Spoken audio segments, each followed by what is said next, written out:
Hi hello வணக்கம். இது உங்கள் சிவி ஜோன். சொல்லாரம் எப்படி இருக்கீங்க? இப்போ பார்த்தீங்கன்னா நைட் வந்து திடீர்னு பயங்கரமாக சண்டை வெடிக்குது. கம்பெனிகளுக்கு கெமிக்கும் என்னங்க சொல்கிறீங்க?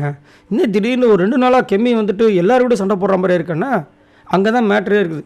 ஏன்னா அவங்க ஹைலைட்டாக தெரியணும்னு சொல்லிட்டு ஒரு வேலையை பண்ணிகிட்டு இருக்காங்க. அவங்க ஒரு புது கேமை ஸ்டார்ட் பண்ணிகிட்டு இருக்காங்க.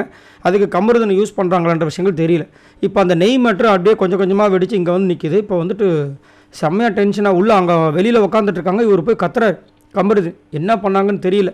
போயிட்டு என்னைக்காவது உங்ககிட்ட நான் கத்திருக்கேன் இது வரைக்கும்? வாயில் ஏதாச்சும் வந்துடும் டக்குன்னு என்ன வந்துடும் அவங்க கேட்குறாங்க. திரும்ப வந்து ஓடி போகிறாரு. எங்கே ஓடி போகிறான்னு கலாய்க்கிறாங்க. ஸோ அவர் ஏற்றி விட்டே இருக்காங்க. அப்புறமா எல்லாரும் தடுக்கிறாங்க அங்கே இருக்கவங்களாம். விடு கம்முனு போ அப்படின்னு. இவர் சும்மாவே பொங்குவார். இதில் வேறு என்னாச்சுன்னு தெரில, ரொம்ப ஓவராக பொங்குறாரு. அதுக்கப்புறம் பழைய விஷயங்களை இழுக்கிறாரு. அன்றைக்கி என் மூஞ்சில் தண்ணியை எவ்வளோ ஃபோர்ஸாக ஊற்றுனேன், நான் எதாவது சொன்னேன் அப்படின்னும் போது அன்றைக்கே கேட்க வந்தானே, இன்றைக்கே வந்து கேட்டு இந்த மாதிரி சீன் போடுறேன் அப்படின்ற மாதிரி இவங்க சொல்கிறாங்க.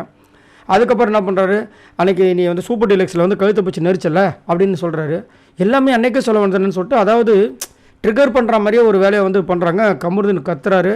அதுக்கப்புறம் அப்படியே கூப்பிட்டு போயிடறாரு. இவங்க அப்படியே உட்காந்து ஓன்னு அழுகுறாங்க. என்ன இவன் அன்றைக்கி சொல்லாமல் இன்றைக்கி வந்து எல்லாத்தையும் சொல்லிகிட்டு இருக்கான் அப்படின்ட்டு. அதுவும் நேற்று வந்துட்டு ப்ரொமோவில் செம்மையாக அழுதுருப்பாங்க. இதெல்லாம் வந்துட்டு எல்லாமே ஒரு இல்யூஷன் மாதிரியே க்ரியேட் பண்ணுறாங்க. அதை வந்துட்டு கெம்மி பண்ணுறாங்கன்ற மாதிரி தெரியுது. உங்களுக்கு என்ன தோணுதுன்னு சொல்லுங்கள். பயங்கரமாக வந்து நேற்று நடந்த சண்டைகளை பார்க்கும்போது உங்களுக்கு என்ன தோணுது? நீங்கள் பார்த்து போய் உங்களுக்குன்னு ஒரு தாட் இருக்குல்ல, அதை பற்றி மறக்காமல் கீழே கமெண்ட்ஸ் பண்ணுங்கள். பாய் நண்பர்களே.